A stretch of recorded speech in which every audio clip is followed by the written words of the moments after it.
Plazhi i Durrësit po i pret si vjet turistët vendas dhe të huaj me kushte të përmirësuara, megjithse nuk janë zgjidhur të gjithë problemet. Bashkia ka bërë punën kryesore me kujdesin shëndetësor dhe rregullimin e ujrave dhe kanalizimeve. Qytetarët janë dëshmimtar që çdo vit në plazhin e Durrësit ka përmirësime të mëdha, si në plugimin e rërës, në pastrimin e saj, dezinfektimin dhe shumë procese tjera që janë në shërbim të turistëve.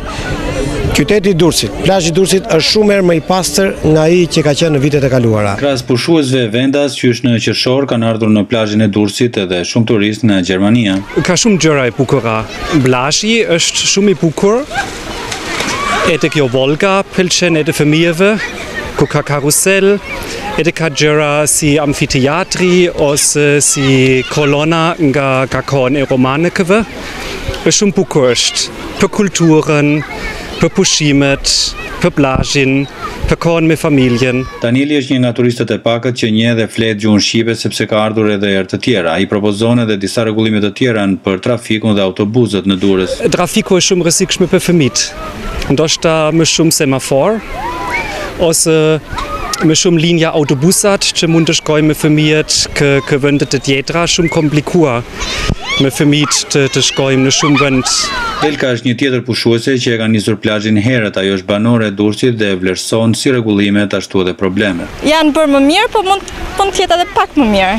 Nga ana e pastërtisë mund të jetë pak më mirë, rëra ndonjëherë nuk është shumë e pastër, edhe deti ndonjëherë nuk është shumë i pastër, por është më mirë se vjet. Vjet kishte shumë gur në det, si vjet nuk ka më gur, kështu që është më mirë. Rrugët janë përmirësuar të paktën në bulevard, edhe janë bërë shumë rrugë të reja. Kjo gjë është përmirësuar. Çfarë Durrësit i mungon është për shembull një kinema. Çfarë do ishte gjë shumë e mirë që do i thrisë më shumë të rinjt. Shumica e punëve të turizmit kryhen nga operatorë privat, të cilët bashkëpunojnë ngushtë me bashkinë. Privatët bëjnë maksimumin për pastrimin e zonës dhe kujdesin ndaj turistëve. Të gjitha janë zgjedhura. Domethënë çdo me detaj janë zgjedhur dhe këtë vit s'do të ketë probleme as me urat e zeza, as me tërheqjen e mbeturina dhe mbetjet urbane.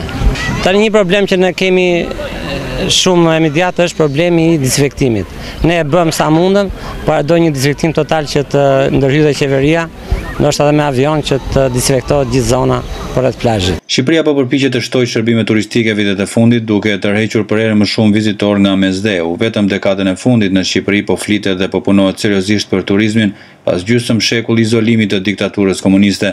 Institucionet shtetërore dhe private nuk e kanë përvojën dhe infrastrukturat e nevojshme, të cilat po plotësohen gradualisht. Për Zërin e Amerikës, Iliriana Golli, Durrës.